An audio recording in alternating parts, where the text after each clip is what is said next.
Baru start. Kita tengok dah keluar dah.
Nampak dah.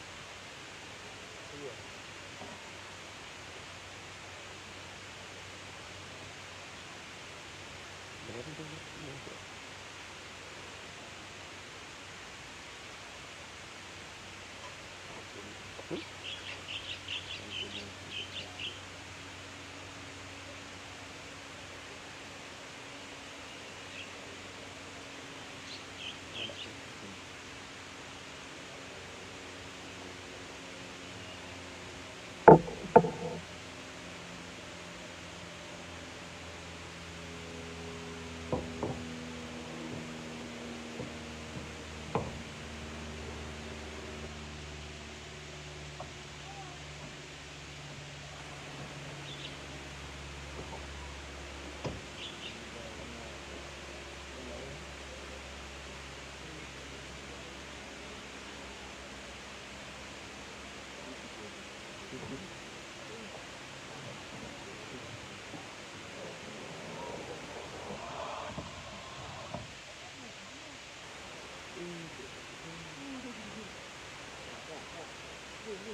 Okey, auzubillahi minasyaitonir rajim. Bismillahirrahmanirrahim. Alhamdulillahirabbil alamin wassalatu wassalamu ala asrafil mursalin wa ala alihi wa sahbihi ajmain. Allahumma shalli ala sayyidina Muhammadin abdika wa rasulika nabiyil ummi wa ala alihi wa sahbihi wa barik wa sallim.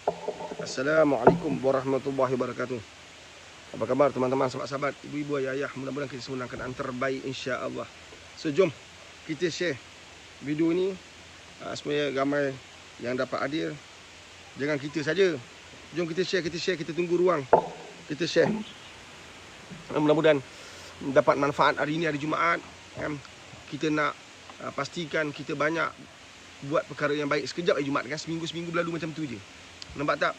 Maka masa untuk kita, baki masa untuk kita berkhidmat sebagai hamba di dunia ni pun semakin berkurangan. Kan? Kita bakal meninggalkan tempat ini. Sama ada kita suka atau tidak, kita bakal tinggalkan tempat ini. Sebab itulah, jom kita tinggal ke tempat ini dengan keadaan kita paling reda, paling kita gembira, kita bahagia sebab kita telah selesaikan tugasan kita sebagai seorang hamba. Mungkin tidak sempurna, tapi kita bergerak ke arah kesempurnaan. Itu perancangan kita, itu usaha kita, itu gerak kerja kita. Faham ke faham? Bukan mudah dalam detik saat ini. Ujiannya besar, cabarannya besar, tapi kita tak boleh mengalah. Seminggu macam tu datang kan. Pak Aris rasa baru lagi kita buat live hari Jumaat. Dah datang Jumaat balik. Allahumma salli ala sayyidina Muhammad wa ala ali Muhammad. So jom kita share video ni agar ada sahabat-sahabat kita yang mungkin Allah sedang uji mereka dengan ujian kan. Mudah-mudahan sharing yang anda buat sebagai satu hadiah untuk mereka. Mudah-mudahan perkongsian kita pada hari ini bersesuaian dengan masalah yang mereka hadapi. Mana tahu kan kita teruskan usaha kita. Mana tahu dengan sharing kita pada hari ini boleh membantu sahabat-sahabat kita, teman-teman kita. Mungkin ada orang yang kita sharing, kita tak kenal dia. Kita share kat grup. Dalam grup tu ada 1000 orang, ada 100,000 orang. Dan pastinya kita tak kenal sebagian besar daripada mereka. Tapi oleh kerana anda share atas sebab kecintaan kepada agama ni, anda share sebab nak hidupkan agama, anda share sebab nak hidupkan dakwah, kan?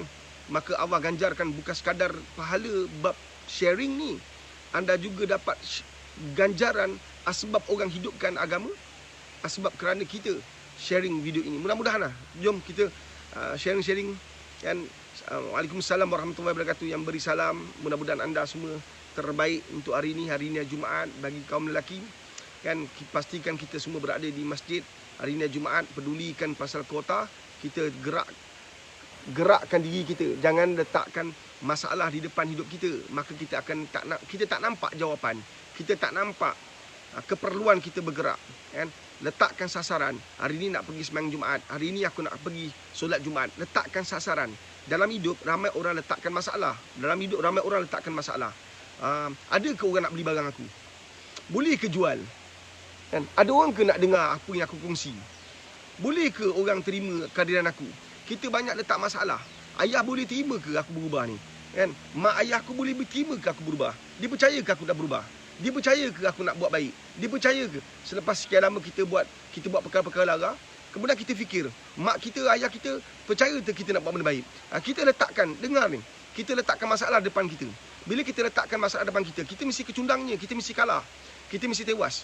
Dalam kehidupan kita letakkan harapan, kita letakkan impian, kita letakkan matlamat untuk kita sasar. Kita letakkan sasaran untuk kita capai, bukan letak masalah. Boleh ke orang terima aku? Ni kalau aku jual ni, ada orang beli ke? Nampak tak? So kita dah letakkan keraguan dalam usaha kita. Kita dah letakkan keraguan dalam sasaran kita. Kita takkan menang. Sebagai besar daripada anak-anak kita, mereka sentiasa kalah kerana mereka tak letakkan sasaran untuk capai. Kalau ada sasaran, mereka berlapitkan dengan keraguan. Nampak tak? Dah biasa duduk kelas tengah, kelas belakang, kemudian tahun ni nak ambil SPM, tahun depan nak ambil SPM, maka datang keraguan. Boleh ke skor? Boleh ke berjaya? Aku dah duduk madrasah dah 5 tahun ke? Boleh habis 3 juzuk? Itu yang terfikir nak lari. Itu yang terfikir tak nak hantar. Itu yang menyebabkan protes, sabotas diri, tak nak belajar. Sebab dah 5 tahun aku duduk kat madrasah. Dalam masa 5 tahun baru 10 juzuk. Kalau 10 juzuk 5 tahun, bila nak habis?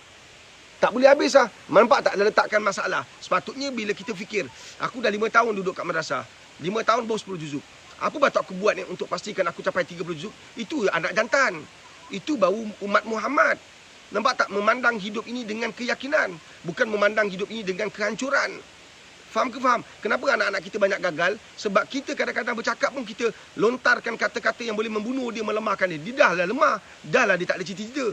Mak tengok kau tak boleh pergi lah. Kau dah 4 tahun duduk madrasah, apa kau buat?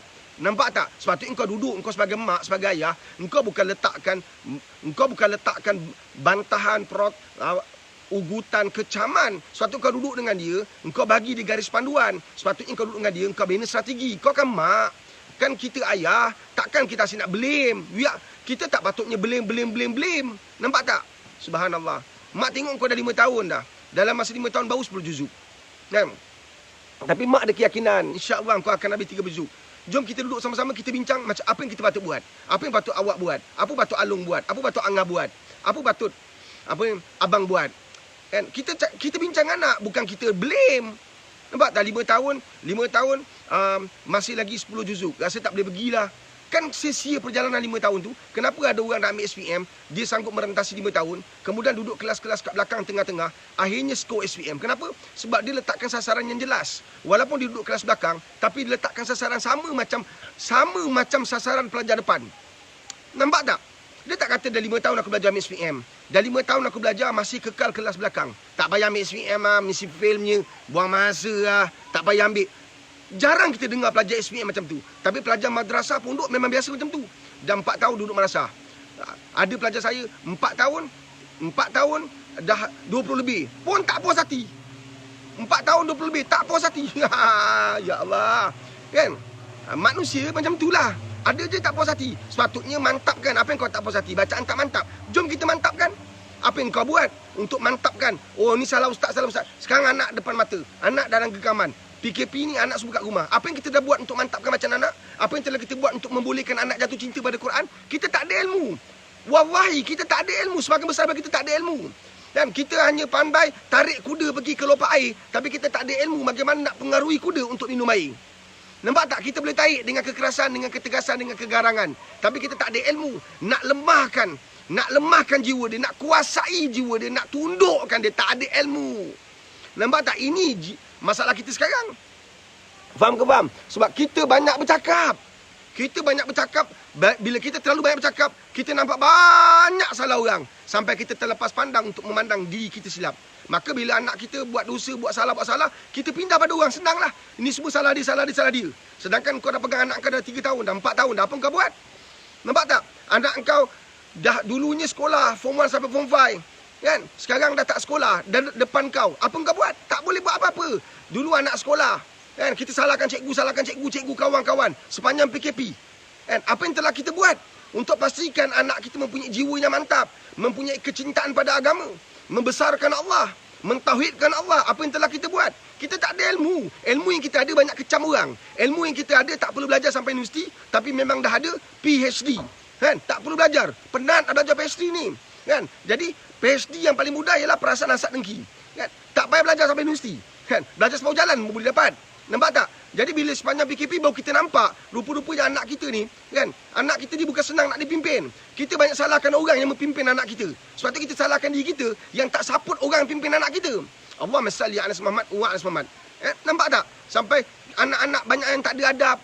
Kita hari ni kita dikabarkan dengan cerita viral WhatsApp anak-anak remaja, anak-anak sekolah yang mencadangkan supaya sekolah terus tutup.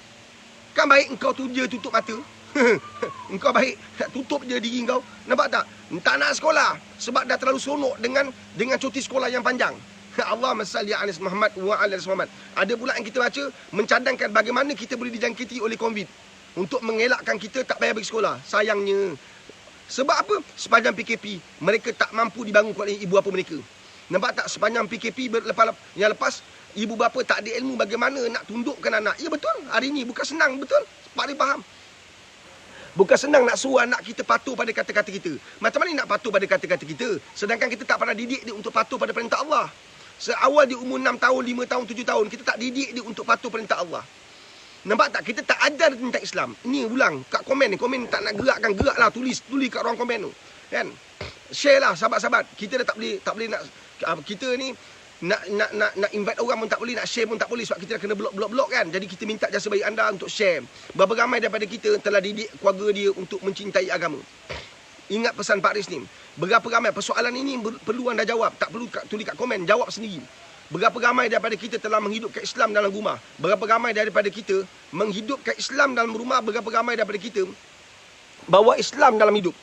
Berapa ramai ibu dan ayah berjaya meyakinkan anak tentang Islam pada anak-anak. Berapa ramai mak ayah kan mendidik anak supaya yakin pada agama ni.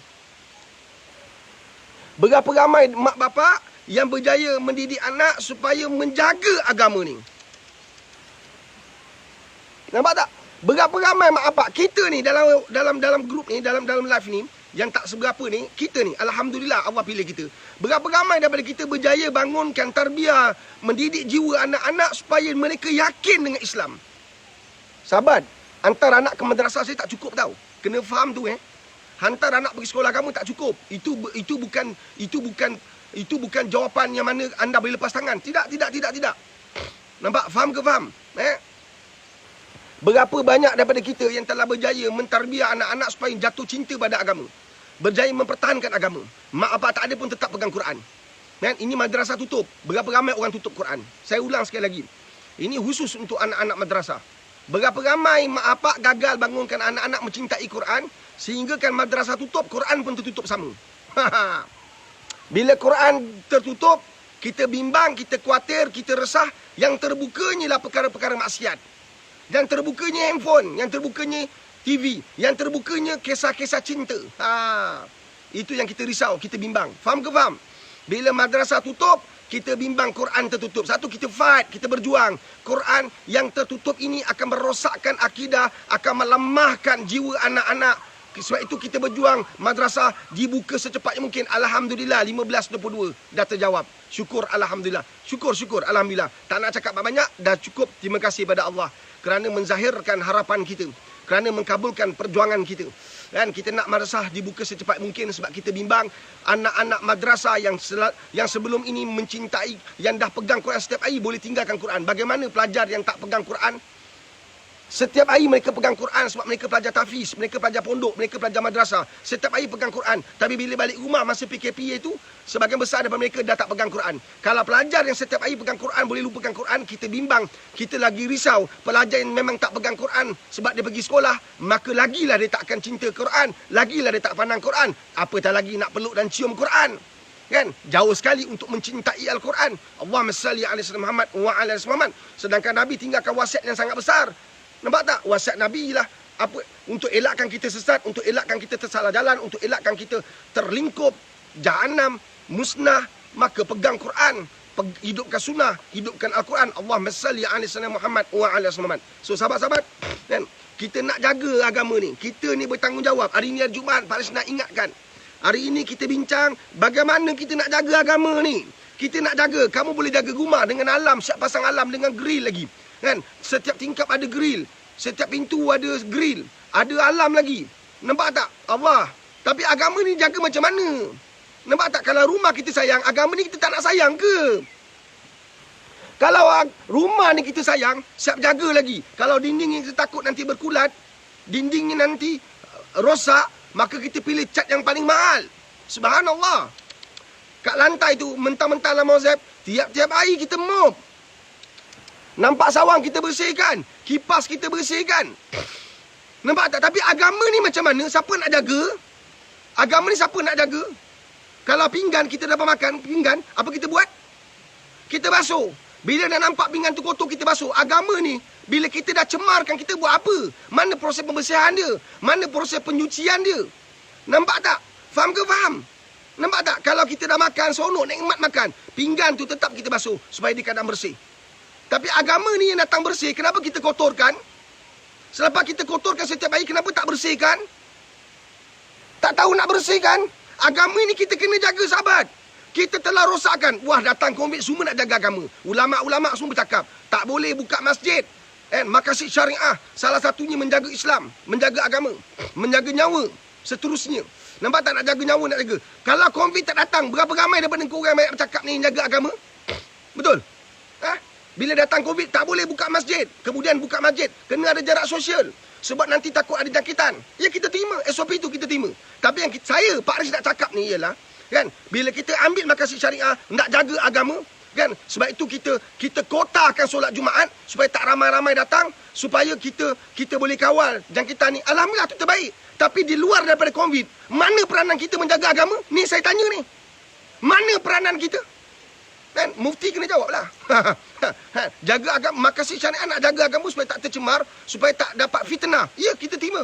Tapi sebelum datang COVID, mana yang kita jaga agama tu? Mana suara kita jaga agama? Hanya kerana kita hanya berani jaga masjid je ke? Kita hanya berani jaga masjid je ke? Islam ni terletak pada semua tempat, pada semua zon, pada semua daerah, pada semua segi, pada semua ruang. Bukan di masjid je. Nampak tak? So, mana yang kita jaga agama ni? Kat mana kita jaga agama supaya agama ni letaknya tinggi, lagi tinggi? Allahumma salli ala Muhammad wa ala Muhammad. Supaya Islam ni dipandang tinggi. Apa kata Nabi SAW? Apa kata Nabi? Nabi kata apa? Nabi ajar kita untuk pandang agama ni tinggi, tuan-tuan. Tapi apa kita buat? Kata Nabi, Islam tu tinggi. Dan tidak ada yang mengalahkannya. Tidak ada yang boleh mengalahkan ketinggian ni. Dia bukan kita pandang Islam hanya kerana COVID datang. Kita kena pandang COVID sepanjang hayat kita. Kebimbangan kita pada COVID seharusnya mendekatkan kita dengan Allah, kan? Tapi mana sekarang? Bila COVID dah makin lesu. Nampak tak? Dulu kita semua nanti berapa kes-kes positifnya kematian dol. Hari ini orang tak ambil tahu. Maka bila kita tak ambil tahu tentang kematian dan juga positifnya, maka kita juga semakin tak ambil tahu tentang masjid. Allahumma salli ala sayyidina Muhammad wa ala Muhammad. Faham ke faham? Kan? Menjaga agama ni bukan hanya kerana datang COVID. Ni kena jelas ni. Ini kena perbetulkan. Menjaga agama bukan hanya kerana COVID datang. Semalam saya 2-3 hari lepas saya dengar ceramah. Kuliah lah, saya sempat ada kuliah. Dan ada satu ustaz tu kata kita ni terpaksa jarak-jarak, kita kena SOP. Kita terima. Sebab kita tak nak tengok itu tablik dapat fitnah, konon-kononnya tabliklah sebarkan Islam, sebarkan apa COVID. Jadi kita tak nak nanti ada kluster masjid. Alhamdulillah terima. Itu kita terima. Tapi sejauh mana kita jaga agama ni, bukan sekadar institusi masjid, kita jaga agama. Bagaimana di luar masjid yang anak Melayu berzina berlambat-lambat, mana suara kita yang menjaga agama ni? Yang umat Islam berlambat-lambat makan rasuah, mana suara agama kita ni? Yang makan rasuah kita je.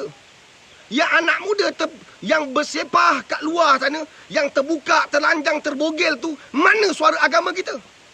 Bukankah mereka buka sana, buka sini, kan? Yang tinggal kat agama itu telah mencedera kat agama, mengkabarkan yang tak baik tentang agama. Kita nak jaga agama. Bukankah mereka membawa fitnah pada agama? Dan kita terbabit sama. Mana suara-suara agama? Mana pejuang-pejuang agama? Kita biarkan mereka mencederakan agama. Kita biarkan mereka membogelkan agama. Kita biarkan mereka mengaibkan agama. Mana suara kita? Hanya suara kita kat masjid je ke? Suara kita hanya kat masjid je ke? Satu, saya respect ada masjid.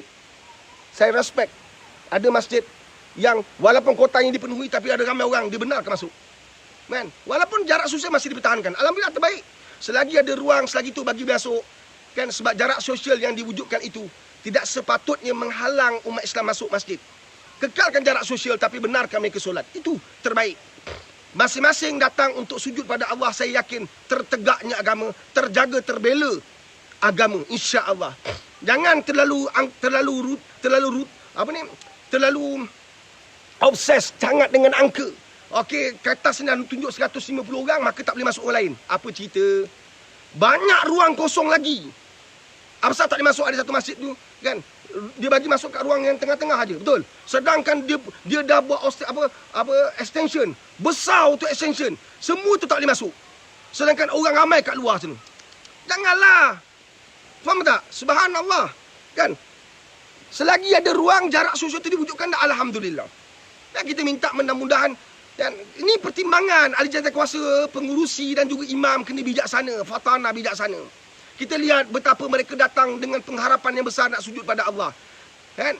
Kita boleh kata sembahyang kat rumah boleh. Ingat, sembahyang kat rumah walaupun dapat ganjaran macam orang sembahyang masjid, tapi satu benda kau tak dapat itikaf. Itikaf di masjid. Kan kita nak pahala ganjaran itikaf tu. Kan? Subhanallah. Dulu-dulu kita belajar tidak itikaf kat masjid, bukan kat rumah. Tapi bila datang COVID, kita pun dah dengar ceramah mengatakan itikaf boleh kat rumah. Tak tahulah. Kan? Ini adalah pendapat-pendapat yang kalau dipegang oleh orang yang tak pergi masjid, dia akan pegang sampai mati. Tak apa, jalan dulu, aku itikaf kat rumah je. Aku itikaf kat rumah sebab masa COVID itu, ustaz-ustaz kata boleh itikaf kat rumah. Boleh faham tak? Maka mereka pegang benda itu. Subhanallah. Allahumma salli ala Muhammad wa ala Muhammad. Faham ke faham? Ini agama ni, al-Islam wal Islam. Agama ni tak boleh separuh-separuh, sahabat. Agama ni masuk sepenuhnya, tak boleh masuk separuh-separuh. Sekejap terima Islam, sekejap tolak Islam. Kan? Al-Islam wal Islam. Islam ni kena penuh. Benar perlu ada keyakinan penuh. Nampak tak? Ya Allah. Ini saja agama yang Allah reda. Surah Ali Imran ayat 19, apa Allah kata? Sesungguhnya agama di sisi Allah Islam. Itu je simple. Maka bila kita dah masuk Islam, kita dah ada Islam dalam diri kita, tak boleh separuh-separuh. Buktikan Pak Aris kita separuh-separuh, nanti aku buktikan. Nanti kita jawab soalan dulu. Ada soalan? Kita pergi pada soalan dulu. Nanti kita buktikan betapa kita ni khianat pada agama kita. Kita buktikan. Kita semua, jom kita buktikan selepas ni. Siapa nak saya buktikan bahawa Islam ni agama diredai, agama yang Allah reda. Surah Al-Imran ayat 19 Allah kata agama yang benar dan direda hanya satu, Islam. Kita terima Islam. Kan? Kita kata kita umat Islam. Tapi bagaimana kita bangun ke Islam? Berapa ramai daripada kita buang Islam dalam hidup? Berapa ramai orang buang Islam dalam hidup? Nanti kita buktikan. Kalau siapa nak tu, tulis nak kita kongsikan pencerahan ni. Kan? Satu, anak-anak kita banyak tewas. Sebab kita tak sepenuhnya hidupkan agama. Kita pergi pada soalan dulu. Ada soalan sumber daripada WhatsApp.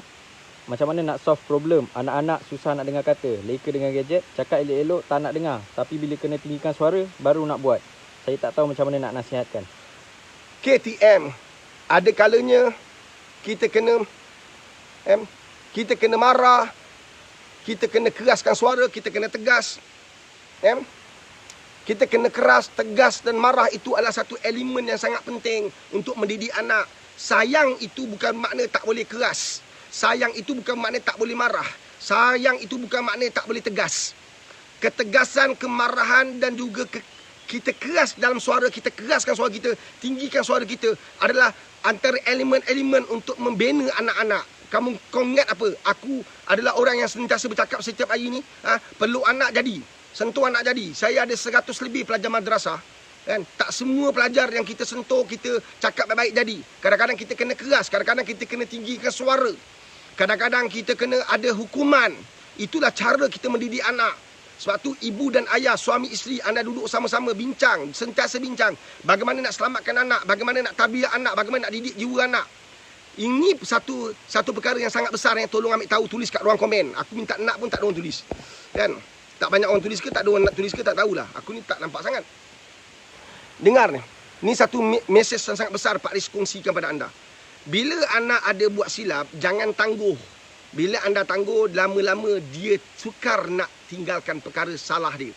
Bila anak buat silap, jangan tangguh. Bila kita tangguh, lama-lama anak dah terima itu satu kehidupan dia. Satu kehidupan yang dia percaya itu benar.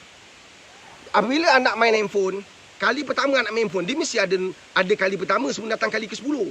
Bila kali pertama kamu ambil mudah, maka bila sampai ke kali tu, kamu tak boleh selamatkan susah. Nampak tak? Situ yang kena ada ketegasan, kena ada peraturan. Nampak tak? Berapa ramai mak bapak didik anak dengan peraturan? Tak wujud peraturan, macam mana kau nak bangunkan anak untuk ada jiwa pada agama? Kalau kau tak ada peraturan, macam mana kau boleh bangunkan anak untuk mencintai Islam? Kalau tak ada peraturan, macam mana kau boleh lahirkan anak-anak untuk mencintai Muhammad sallallahu alaihi wasallam? Allahumma salli ala sayyidina Muhammad wa ala Muhammad. Kena ada peraturan. Kan? Kalau Malaysia ni berjaya mengengkang wabak pandemik dinamakan COVID-19 ni, sebab ada SOP. SOP itu mesti ada dalam rumah kita. Standard of procedure itu mesti ada kat rumah kita. Kita bangunkan keluarga kita dengan peraturan. Malaysia menang because of SOP-nya diterima hampir semua rakyat Malaysia. Bila dikatakan tak boleh keluar rumah, hampir semua daripada kita patuh. Nampak tak? Sebab dia ada. Dia bukan patuh sebab kita sayang Malaysia. Tak. Kita patuh sebab takut kena saman. Kita patuh sebab takut kena tangkap. Kita patuh sebab ada banyak roadblock kat jalan raya. Nampak tak? Jadi wujudkan hukuman-hukuman yang memberi ingatan pada anak supaya mereka patuh. Akhirnya jadi satu kebiasaan. Bukan mudah. Bukan mudah. Peraturan saja tak cukup sebenarnya. Sebab tu bila wujud peraturan, kita bangunkan jiwa. Nampak tak? Bila wujudnya jiwa, bangunkan gilap. Nampak tak? Gilap anak kita. Kan? Bangunkan jiwa dia. Peraturan tadi tu dia patuh sebab peraturan. Tetapi bila kita bangunkan jiwa dia berulang kali berterusan, lama-lama peraturan tu wujud tak wujud dia tak kisah. Sebab dia memang benar-benar dan mencintai agama. Faham ke faham ni? Jelas ke tak jelas ni? Katakan saya bawa kereta. Ada papan tanda isyarat kata perlahan 90 km. Saya peduli apa? Kereta saya boleh lari 300. Kereta saya boleh lari 200. Takkan saya nak patuh 90 km. Nampak tak? Tapi apa yang menyebabkan saya akan perlahan? Bila ada polis tepi jalan. Nampak tak? Bila ada polis tepi jalan, contoh. Bila ada polis tepi jalan, kita akan perlahankan kelajuan kita. Betul kan? Betul tak? Tetapi kenapa kita akhirnya kita laju balik? Sebab kita tak latih jiwa kita untuk patuh peraturan.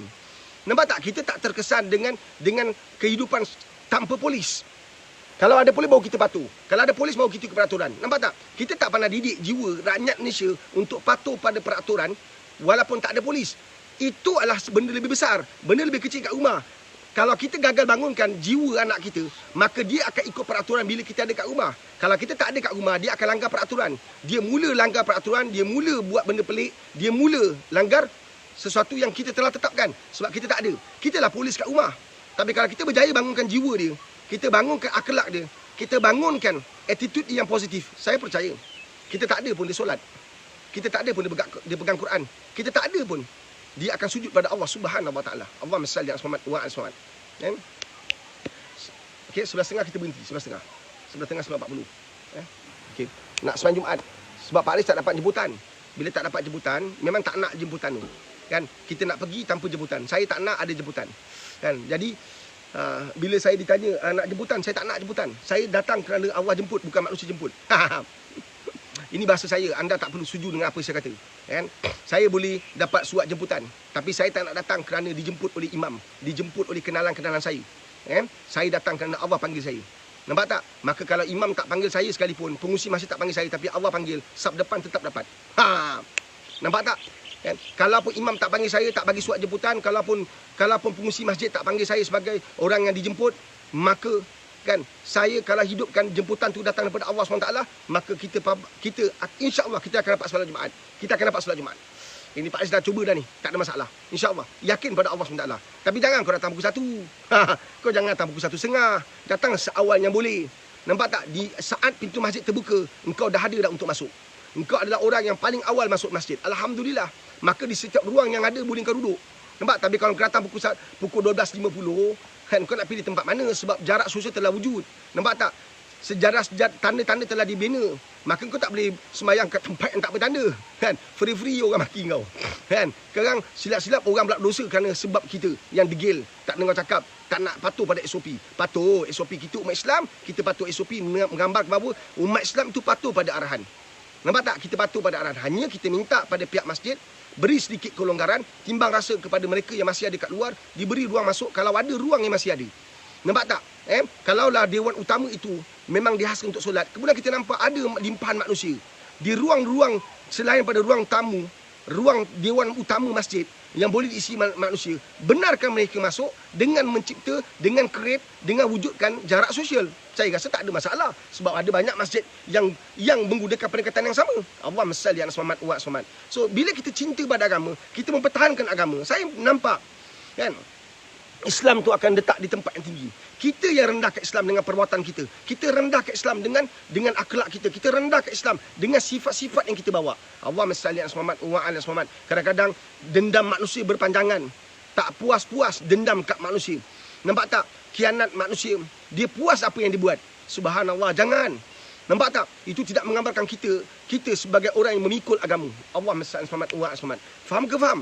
Kan? Ada yang nak tak? Ramai nak? Ramai nak? Okey. Kan? Al-Islam buat Islam. Islam tu kena penuh. Tak boleh separuh-separuh.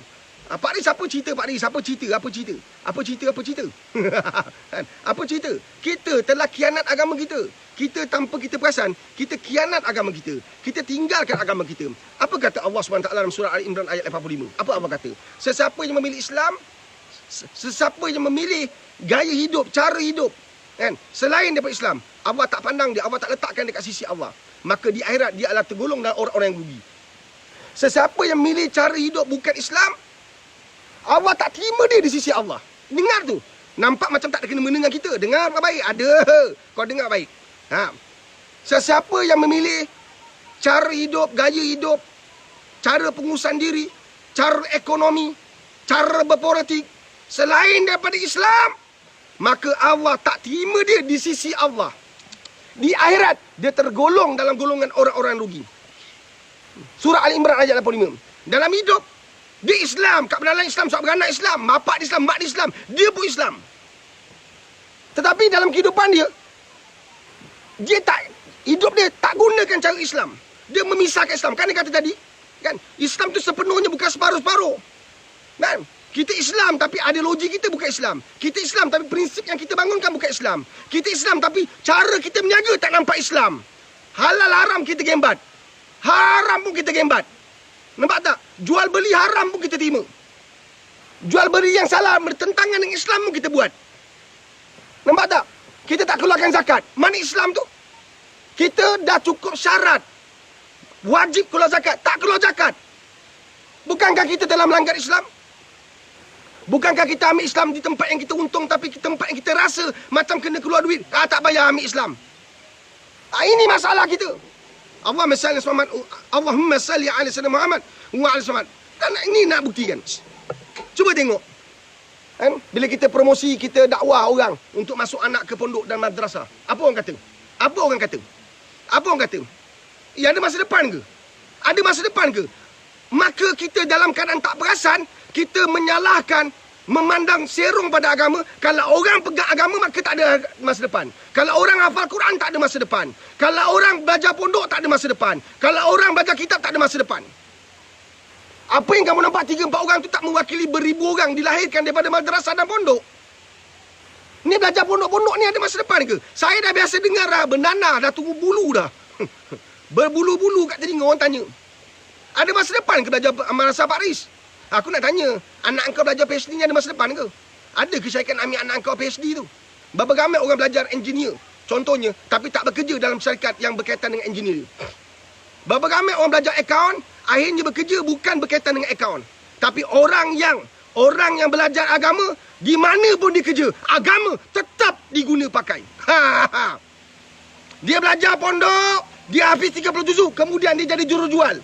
Walaupun dia jual barang apa sekalipun, dengan 30 juzuk, dia boleh guna sampai bila-bila. Nampak tak? Dia boleh manfaatkan sampai bila-bila. No hal, kalau solat, Allahu Akbar, Allahu Akbar. Yang lain dah belakang.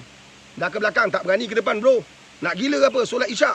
Nak jemaah baca kuat, orang dengar bacaan kita lingkup, jahanam. Tapi budak hafiz 30 juzuk, yang jawatannya paling rendah, tak ada nama, jawatan tak ada nama. Kan? Dia boleh datang ke depan, malah bos tolak ke depan pula bos. Pandai pula bos tolak jurujual datang ke depan. Apa salah kita ramai-ramai tolak bos ke depan? Nampak tak? Allah mesal yang Muhammad umat Suman. Ada masa depan ke? Ni nak tanya sikit ah. Pak Riz nak tanya sikit. Ni kalau masuk madrasah kerja apa? Ni kerja apa? Dia tak ada kerja, dia jual tai. Kan? Jual rumput, basuh longkang, ada ke? Kau dengar ke? Orang minta sedekah, tanya, kenapa minta sedekah? Saya budak hafiz. Tak ada kerja, tu saya minta sedekah.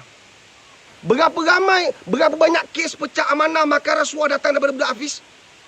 Dan bandingkan dengan budaknya asal usulnya dulu SPP. Yang ni jawatan besar-besar, pangkat besar-besar, yang datuk sana pengarah, pengurusi syarikat, yang datang daripada SBP, asrama penuh, sekolah pandai, sekolah hebat, yang akhirnya makan rasuah pecah amanah, ambil orang, jual tanah orang.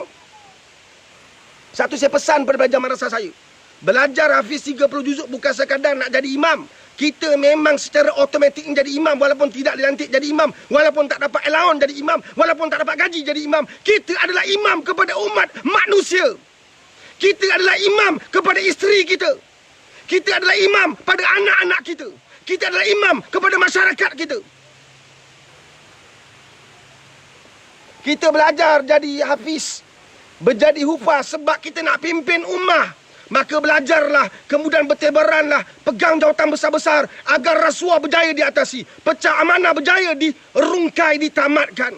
Bila kita pegang agama, Islam tu benar dan diredai oleh Allah, kita takut nak makan rasuah, kita takut nak pecah amanah. Di hari Jumaat yang terbaik ini, hari penghulu segala hari, jom kita hidupkan Islam. Jangan takut sahabat, jangan takut. Saya pernah pesan banyak follower saya, anak 6 orang, 6 tak jadi. Tak jadi, bawalah ke aku masuk madrasah. Tak nak masuk madrasah ni, masuk madrasah lain. InsyaAllah. Cari ustaz yang macam aku ni, gila sikit, kan, yang ganas sikit. Faham? Nak jadi fighter, bukan lembat lembut. Okey, tuan-tuan dan puan, tu asal tu main tu kat belakang tu, senyap-senyap sayang, senyap-senyap sayang. Okey, yang kat belakang tu kenapa tu berdiri? Duduk ya. Ni bukan zaman dia. Ini zaman, woi, asal berdiri. Kau nak masuk madrasah aku, nak hilang anak tekak, nak hilang gerendang telinga, masuklah. Asal kau berdiri? Orang bercakap, kau bercakap. Tak ada adab ke? Agaknya apa jadi? Tu, semua senyap. Kau dekat kau kan. Tu dia tengah live. Semua tu banyak nampak. Itu masa Pak Riz tu. Mbak, masa Pak Riz. Faham ke faham? Fighter. Bukan semua tempat, taklah macam gila. Takkan semua tempat nak menjerit. Tempat yang kita patut njut. Paku nak masuk, aku nak tanya sikit. Paku nak masuk kat kayu, adakah kau urut dia? Urut masuk sikit. Urut, kau njut dengan pengetuk. Pam, pam, pam. Ada gentak, ada irama, betul. Macam itulah kita bangunkan manusia. Ada gentak, ada irama, dia masuk. Walaupun dia tak nak masuk, dia masuk. Kita njut. Faham ke faham? Ni ada kerja, nak kerja apa ni? Subhanallah. Nampak tak? Anak 4 orang tak jadi. Umur 8 tahun, 9 tahun. Banyak kan dalam live kan? 4, 8 tahun, 10 tahun, 12 tahun. Hantarlah masuk madrasah. InsyaAllah. Bila kita hantar anak kita madrasah, kau jangan pula tak pergi masjid, tak pergi surau. Nanti kau keluar kembali anak kau. Sebab ujian kat madrasah besar. Bila masuk madrasah, kau bawa anak dekat dengan agama. Bila dekat dengan agama, maksudnya kau dah masukkan anak kau dan keluarga kau dalam radar apa? Radar hasutan, bisikan, pengaruh iblis laknatullah dan bala tenteranya. Kau faham tak? Tu yang datang nanti manusia-manusia puaka datang bisik kat telinga kau. Kau jangan macam ni, kau jangan macam ni. Engkau masuk masa kau buat apa? Engkau nak ada masa depan. Nanti datang puaka-puaka. Faham tak? Kita hantar anak kita madrasah, datang puaka-puaka kan daripada pulau-pulau deraka. Kan? Akan bisik kat kita, kawan-kawan kita, kau gila kan tuan madrasah? Anak kawan aku masuk madrasah kena liwat. Ya, betul. Banyak kes liwat dalam Malaysia. Bukan madrasah aja, sekolah pun ada. Faham tak? Kes gaba, kes rogol belambak. Sebab tu sebelum hantar anak ke madrasah, buat solat sunat 2 rakaat. Minta petunjuk Allah. Minta satu, saya kata Islam tu sepenuhnya bukan separuh-separuh. Hantar anak ke madrasah, batu buat tongeng terbalik. Kan kita pula meniaga. Halal haram kita tembak. Nampak tak? Kadar faedah pun kita pinjam bank tak ambil tahu. Engkau cuba tengok bank ni. Sekarang cerita bank, kita cerita bank. Ni kita cerita bank. Kau pergi nak beli kereta, nak beli rumah, bank akan tanya, nak buat pinjaman ni cara apa? Cara Islam ke konvensional? Engkau boleh tanya pula, engkau boleh tanya pada officer tu, engkau Islam. Dia dah bingung cakap macam tu pada engkau. Suatu yang cakap, okey kita akan saya terangkan cara pinjaman cara Islam Tak payah cakap konvensional. Walaupun bos paling atas cakap pernah sebut, kita sebagai pendakwah, officer bank, kerani bank, siapa pun kita adalah pendakwah. Bagi tahu, okey bang, saya nak terangkan pasal cara Islam pembayaran cara Islam. Pinjaman cara Islam. Ni dia kata, okey kita nak abang dan cik nak buat pinjaman cara Islam ke cara konvensional. Kita tanya pula, mana satu untung? Mana satu untung? Memanglah gunakan Islam tu untung. Di akhirat mungkin bayar mahal sikit, tapi akhiratnya kita untung. Nampak tak? Allahumma salli ala sayyidina Muhammad wa ala sallam. Kita tanya mana untung? Mana lagi menguntungkan? Mana lagi saya jimat duit? Subhanallah. Panas. Panas. Aku dah berpeluh-peluh ni. Sikit-sikit lah. Berpeluh-peluh kau. Semain Jumat ni. Dia buka apa? Okey. Sahabat-sahabat faham ke faham ni? Nampak tak? Faham ke faham? Ini perjuangan kita. Kita ambil Islam separuh-separuh. Kan? Ada masa depan ke belajar agama? Nampak tak? Kita buat pinjam. Saya minta maaf tau. Saya minta maaf sangat-sangat. Saya minta maaf. Saya minta maaf. Kita buat pinjaman bank. Kita simpan duit pun. Ya Allah. Simpanlah duit. Pada saya bukan tak nak simpan duit kat bank Islam ke. Ataupun bank Islam ni. Saya tengok officer dia teruk lah. Pegawai dia teruk, tapi sistem dia bagus. Kau pakailah otak sikit.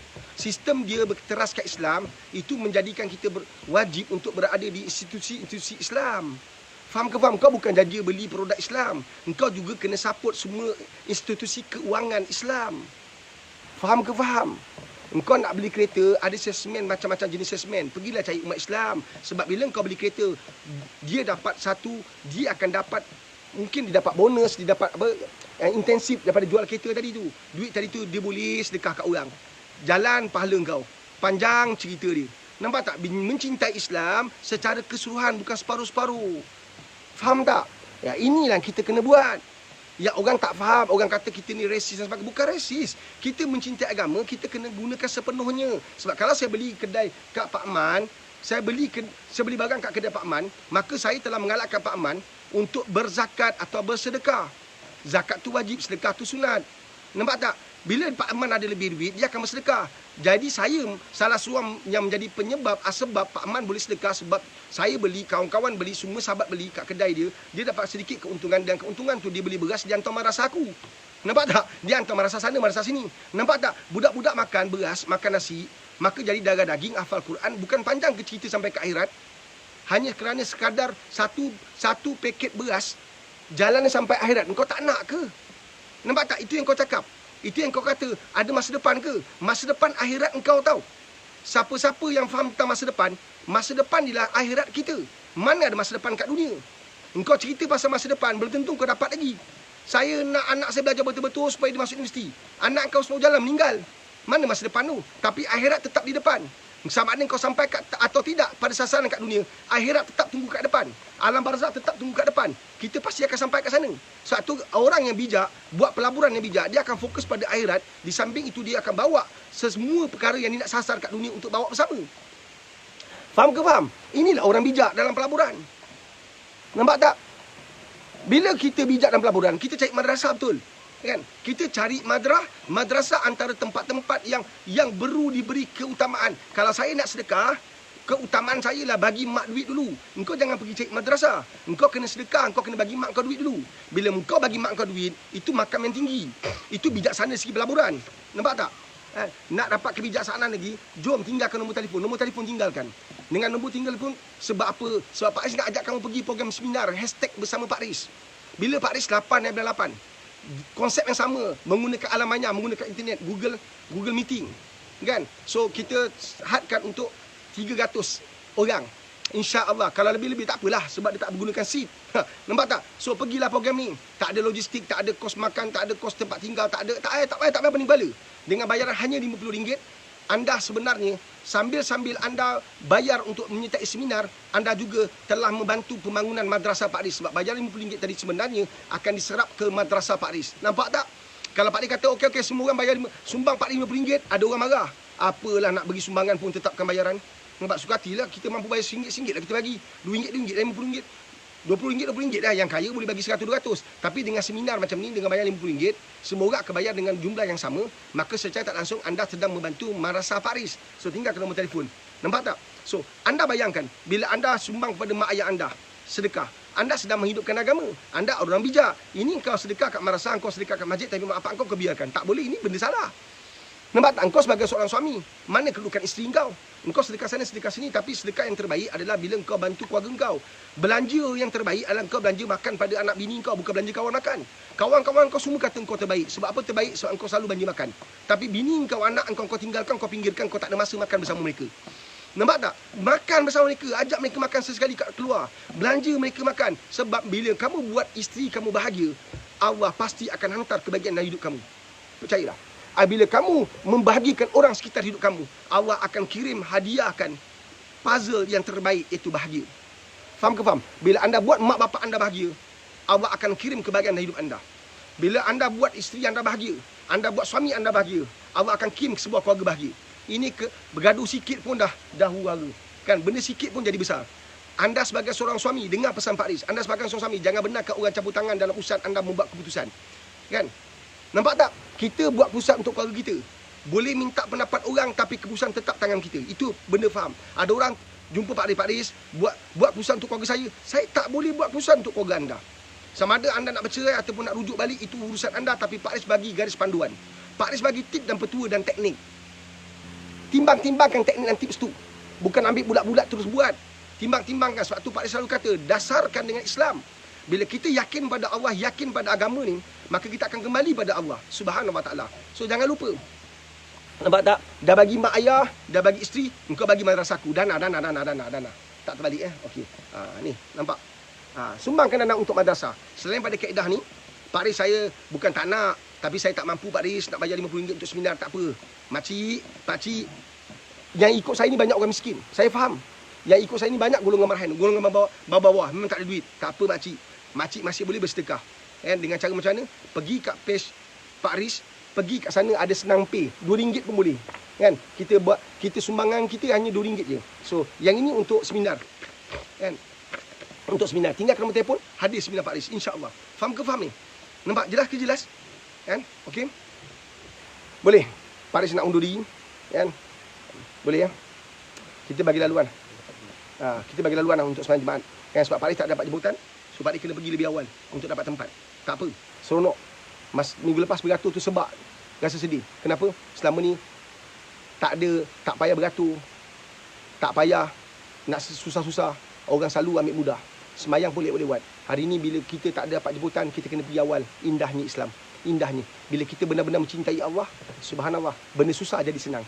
Bila kita benar-benar mencintai Allah, benda pahit jadi manis. Ingat tu pesan Pak Riz. Tulis kat komen, kau tengok je aku. Tak tulis apa-apa. Nampak tak? Bila kita cinta pada agama ni, benda berat jadi ringan. Bila kita cinta pada agama ni, terlalu sayang pada Rasulullah, terlalu sayang dengan agama ni, benda pahit jadi manis. Nampak tak? Bila kita terlalu cinta Nabi SAW, terlalu dalam cinta Nabi, maka benda yang susah jadi senang. Nampak tak? Benda sukar jadi mudah. Satu orang kalau bergaduh suami isteri, tapi cinta dia pada Nabi tu tinggi, dia tak jadi nak bergaduh besar. Nampak tak? Dia banyak mengalah. Kita kadang-kadang kena faham situasi orang, pasangan kita. Kita bukan sentiasa nak kena benar. Kadang-kadang adik-beradik kita bunyi, kita sokong mereka. Jangan. Nampak tak? Adik-beradik kita berhak untuk beri pendapat, tetapi keputusan tetap kita punya. Jangan pendapat mereka merosakkan keluarga kita.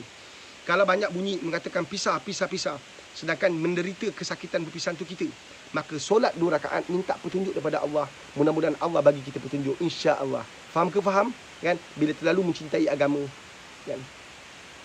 Gelap macam mana pun nampak cahayanya, insya-Allah. Tuan-tuan, saya undur diri minta maaf sebab tak dapat nak lama, tak dapat buat 1 jam, tapi alhamdulillah lah, syukur. Apa yang kita dapat ini syukurlah untuk anda semua. Mudah-mudahan ilmu yang Pak Haris kongsikan benar-benar ilmu yang bermanfaat. Allahumma inni as'aluka ilman nafi'an wa rizqan thayyiban wa amalan mutaqabbalan. Mudah-mudahan kan kita direzekikan rezeki yang baik-baik, ilmu-ilmu yang bermanfaat, insya-Allah. Kan, jaga diri baik, Allah ada bersama kita. Jaga diri baik tahu. Allah jaga kita. Kita jaga agama ni, insya-Allah. InsyaAllah. Siapa-siapa jaga agama, Allah pasti jaga dia. Siapa-siapa mencintai agama, Allah pasti cinta dia. Siapa-siapa yang kasih agama ni, pasti Allah kasih dia. InsyaAllah. Nak pastikan keluarga kita, keluarga yang dipandang oleh Allah, pandanglah agama ni. InsyaAllah. Terima kasih semua. Jaga diri baik. Assalamualaikum warahmatullahi wabarakatuh.